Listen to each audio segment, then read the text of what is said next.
৩৬ জন মেয়েকে ধর্ষণ করলে আল্লাহর আদালতে যে অপরাধ, সে অপরাধের সমান। অথচ আমরা হেসে খেলে ছোট ছোট বিষয় নিয়ে আমরা সুদের আওতায় যাচ্ছি। এজন্য আসুন, এখনো সময় আছে, আল্লাহ তওবা দরজা খোলা রেখেছেন, আমরা তওবা করি। আল্লাহ তাআলা বলেছেন সূরা আলে ইমরানের 6 নম্বর সূরা 3 নম্বর পারা 6 নম্বর পৃষ্ঠায়, সুদ তার কাছে আমার ওহী যাওয়ার পর, আমার কথা পৌঁছানোর পর যে সুদ ছেড়ে দিবে, আল্লাহ তাআলা তার পূর্বের সব গুনাহ ক্ষমা করে দিবেন। যে আল্লাহ বলেছেন সুদ গ্রহণ করা মানে আমার এবং আমার রাসূলের সঙ্গে যুদ্ধ করা, সে আল্লাহ তওবার দরজা খোলা রেখেছেন। আল্লাহ বলেন, লা তাকনাতু মির রাহমাতিল্লাহ, আমার রহমত থেকে নিরাশ হয় না, আমার রহমত থেকে নিরাশ হয় না, আমার দয়া থেকে নিরাশ হয় না, আমার কাছে ক্ষমা চাও। ইন্নাল্লাহা ইয়াগফিরুয যুনুবা জামিআ, নিশ্চয় আমি তোমার সমস্ত গুনাহ ক্ষমা করে দেব। হয়তো মনে প্রশ্ন জাগতে পারে, আমি তো সারা জীবন হারামের সাথে সম্পৃক্ত থাকতাম, আমি তো অনেক সুদের টাকা গ্রহণ করেছি, আমি তো অনেক হারাম কাজে সহযোগিতা করেছি, আল্লাহ কি ক্ষমা করবে? আল্লাহ বলেন, লাউ বালাগাত যুনুবাকা আনানাস সামা, তোমার গুনাহ দিয়ে যদি সমস্ত সমুদ্র ভরে যায়, এরপর জমিন ভরে যায়, এরপর উঠতে উঠতে উঠতে উঠতে আকাশ সমান ছেড়ে যায়, এরপরও যদি সুম্মাস্তাগফিরি, আমাকে বলো আল্লাহ আমাকে ক্ষমা করে দাও, ভুল করেছি, গফারতু লাকা উবালি, আমি তোমার সমস্ত গুনাহ ক্ষমা করে দেব, কোনো পরোয়া করব না। এজন্য আসুন তওবা করি। আমরা আজকে সিদ্ধান্ত নিই, ছোট হোক বড় হোক, যত কষ্টই হোক, আমরা কখনো সুদ গ্রহণ করব না, সুদ ছাড়বো ইনশাআল্লাহ। পারবো তো ইনশাআল্লাহ? যুবক ভাইরা যারা আছি, প্রয়োজনে রিক্সা চালিয়ে জীবন পার করব, কৃষি কাজ করব, ঝালমুড়ি বিক্রি করে জীবন পার করব, তবুও ব্যাংকে চাকরি নেব না ইনশাআল্লাহ। রাজি আছেন তো ইনশাআল্লাহ? বেতন যত বেশি হোক না কেন, বেতনের দাম বেশি না, আমার আপনার ইমানের দাম বেশি। আল্লাহর কাছে সবচেয়ে বেশি দাম হলো ইমান, ইমানের দাম বেশি, ইমানের দাম বেশি। বুড়া বাবারা যারা আছেন, মেয়ের বিয়েকে কেন্দ্র করে, বিভিন্ন বিষয়কে কেন্দ্র করে আমরা কখনো ইনশাআল্লাহ ঋণ গ্রহণ করব না, সুদের উপর। রাজি আছেন তো ইনশাআল্লাহ?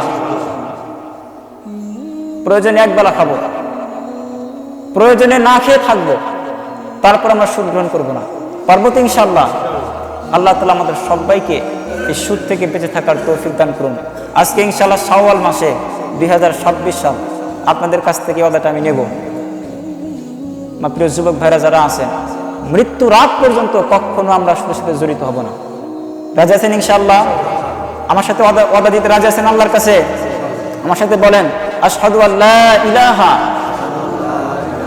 হাত উঠান, আশহাদু আল্লা ইলাহা ইল্লাল্লাহু ওয়াহদাহু লা শারীকা লাহু ওয়া আশহাদু আন্না মুহাম্মাদান আবদুহু ওয়া রাসূলুহু, আমি সাক্ষ্য দিচ্ছি আল্লাহ ছাড়া কোনো ইলাহ নেই, আল্লাহ ছাড়া কোনো আইনদাতা নেই,